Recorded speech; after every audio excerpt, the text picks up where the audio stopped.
Salut à tous, c'est Ciné Marvel. Après vous avoir proposé différentes théories sur le film Black Widow et sur la série The Falcon et The Winter Soldier, il est temps pour moi de vous présenter non pas 5, mais 3 théories sur la future série Marvel Disney+ WandaVision, qui, comme son nom l'indique, sera centrée sur Scarlet Witch et Vision. Le synopsis est le suivant. WandaVision mélange le style des sitcoms classiques avec l'univers cinématographique Marvel dans lequel Wanda Maximoff et Vision commencent à soupçonner que tout n'est pas comme ils le pensent.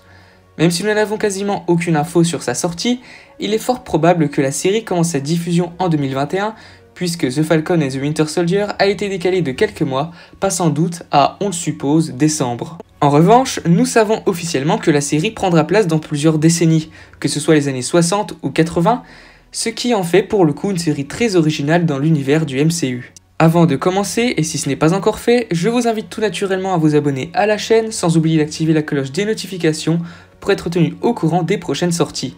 Vous pouvez également me soutenir en likant simplement cette vidéo, en tout cas je vous en remercie d'avance. Je tiens aussi à préciser que les théories proposées ne dépendent que de mon avis. Vous avez donc bien sûr le droit de ne pas être d'accord avec mes propos, et si c'est le cas, faites-le moi savoir dans les commentaires. Bref, il est temps de rentrer dans le vif du sujet avec la première théorie sur la série WandaVision. Théorie numéro 1, l'intrigue de la série. WandaVision sera une série très particulière dans l'univers du MCU.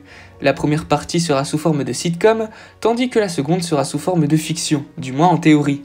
Même si cela paraît étrange au premier abord, il y aura bien un lien entre tous les épisodes, enfin selon la théorie suivante. Wanda Maximoff est un personnage qui a énormément souffert dans le MCU.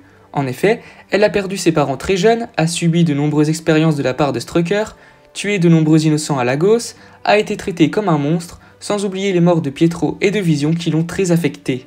Tout cela pour dire que Wanda pourrait entrer en dépression après Avengers Endgame, car finalement, plus rien ne la retient dans ce monde, celle-ci étant une fugitive et ne pouvant vivre sans Vision.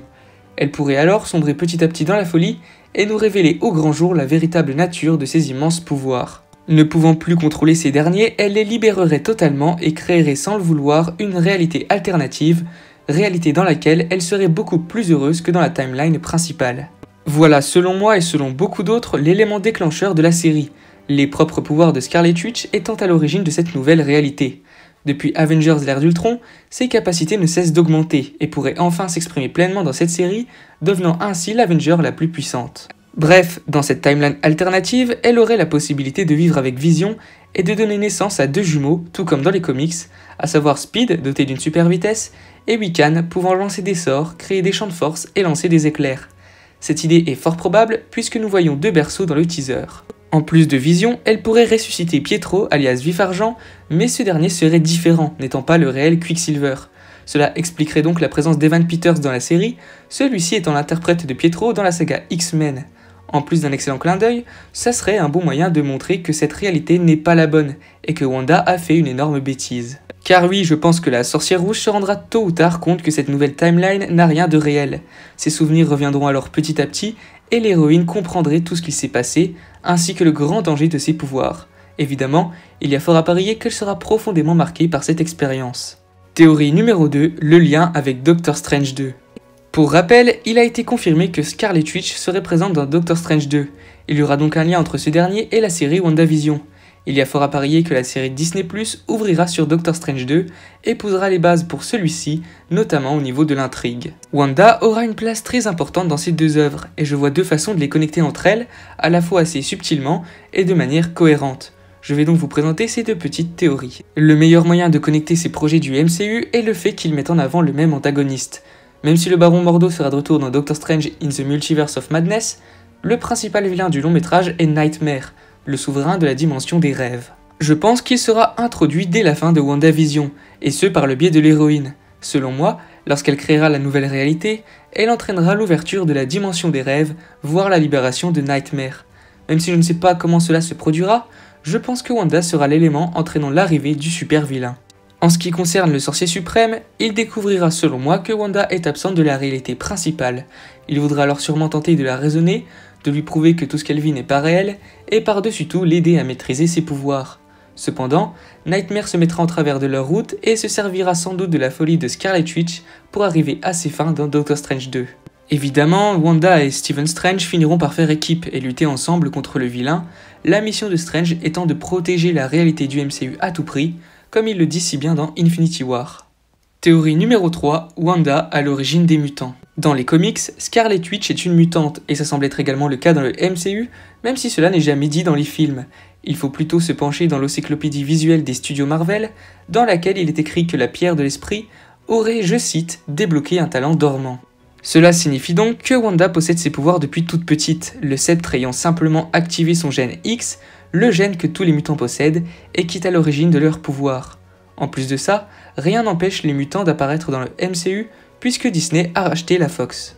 WandaVision devrait s'inspirer du comics House of M, comics dans lequel Wanda cause sans le vouloir l'extermination des mutants, les réduisant à une centaine. Je pense que la série fera l'inverse, la sorcière rouge n'étant pas la cause de leur disparition, mais de leur création, et c'est assez plausible. En effet, lorsque Wanda créera la nouvelle réalité, elle déchaînera ses pouvoirs, ainsi que ceux de la pierre de l'esprit, puisque celle-ci en est en quelque sorte à l'origine. Ainsi, si le sceptre a réveillé son gène X et celui de son frère, il est assez logique qu'il réveille le gène de chaque individu possédant des capacités enfuies. Les X-Men, et plus précisément les mutants, seraient donc parfaitement intégrés au MCU, et cela de manière plutôt cohérente. Je ne vois pas les mutants déjà exister dans cet univers, et je ne les vois pas non plus venir d'un univers parallèle. Cette théorie est donc selon moi le moyen le plus efficace de les intégrer. Cependant, même si Magneto fera sans aucun doute partie des mutants créés, il ne pourra pas être le père de Wanda et Pietro, car dire qu'il a survécu à l'explosion survenue dans sa maison me semble être une mauvaise idée. Bref, je ne sais pas ce que vous pensez de cette théorie, mais pour ma part je la trouve plutôt cool et j'espère que ce sera le moyen choisi par Marvel Studios pour intégrer les X-Men au Marvel Cinematic Universe. C'est la fin de cette vidéo, j'espère qu'elle vous aura plu. Si c'est le cas, n'hésitez pas à la liker et à la partager, ça serait un immense soutien. En tout cas, je vous en remercie d'avance. Dites-moi dans les commentaires si vous êtes d'accord avec les 3 théories que je vous ai proposées. Vous pouvez bien sûr les compléter et me donner les vôtres. Si ce n'est pas encore fait, je vous invite tout naturellement à vous abonner à la chaîne sans oublier d'activer la cloche des notifications pour être tenu au courant des prochaines sorties. Fans de Marvel, vous êtes les bienvenus. Bref, c'est tout pour moi, je vous dis à la prochaine. Salut!